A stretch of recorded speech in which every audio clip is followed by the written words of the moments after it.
ഇന്നത്തെ കാലത്ത് ഏറ്റവും കൂടുതൽ കോമൺ ആയിട്ട് കാണപ്പെടുന്ന ഒരു അസുഖമാണ് മൗത്ത് അൾസർ. ഇന്ന് നമുക്ക് അതിനെപ്പറ്റി ഡിസ്കസ് ചെയ്യാം. ഞാൻ ഡോക്ടർ ഗീതു, ഉയർവാനി ലൈഫിലേക്ക് എല്ലാവർക്കും സ്വാഗതം.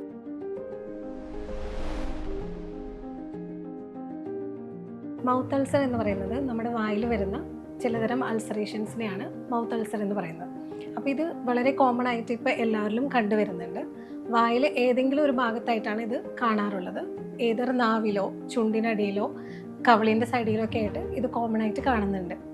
എല്ലാവരിലും ഇത് കാണുന്നുണ്ടെങ്കിലും കുറച്ചും കൂടെ കൂടുതലായിട്ട് കാണപ്പെടുന്നത് സ്ത്രീകളിലും കൗമാരപ്രായത്തിലുള്ള കുട്ടികളിലുമാണ്.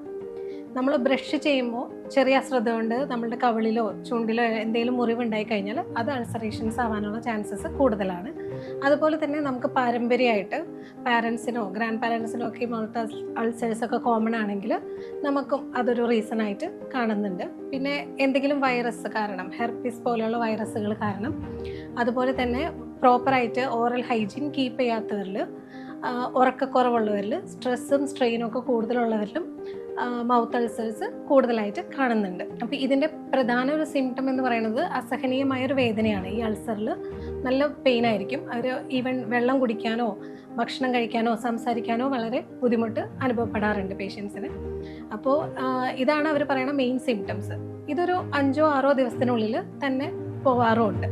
ഇനി ഒരു പരിധിയിൽ കഴിഞ്ഞ് നമ്മൾ ഈ മൗത്ത് അൾസേഴ്സ് കുറച്ചും കൂടെ ശ്രദ്ധിക്കേണ്ട ഒരു അവസ്ഥ വരുന്നത് എപ്പോഴാണെന്ന് വെച്ചാൽ, ഈ മൗത്ത് അൾസേഴ്സ് സാധാരണ 1 സെൻറ്റിമീറ്ററിന് താഴെയാണ് ഇതിന് വലിപ്പം ഉണ്ടാവാറുള്ളൂ.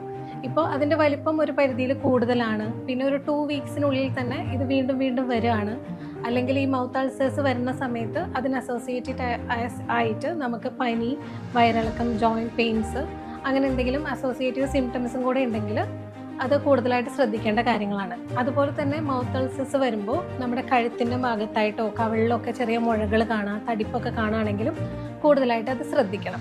അപ്പോൾ ഇതൊക്കെയാണ്, ഇങ്ങനൊരു സിറ്റുവേഷനൊക്കെ ആണെങ്കിൽ നമ്മൾ ഇങ്ങനെയുള്ള ഒരു ഡോക്ടറിനെ കണ്ട് ട്രീറ്റ്മെൻറ്റ്, പ്രോപ്പറായിട്ടുള്ള ഡയഗ്നോസിസ് ചെയ്ത് ട്രീറ്റ്മെൻറ്റ് എടുക്കേണ്ടത് അത്യാവശ്യമാണ്. ഇനി ഈ മൗത്ത് അൾസർ വന്നു കഴിഞ്ഞാൽ അതിൻ്റെ വേദന കുറയാനും ഈ അൾസേഴ്സ് പെട്ടെന്ന് ഹീലാവാനും വേണ്ടിയിട്ട് നമുക്ക് കുറച്ച് റെമഡീസാണ് ചെയ്യാനുള്ളത്. അതായത് ഇപ്പോൾ മോരിൽ ത്രിഫലാചൂർണം മിക്സ് ചെയ്തത് ആ വെള്ളം കൊണ്ട് നമ്മൾ കവിള് ചെയ്യുന്നത് നല്ലതാണ്.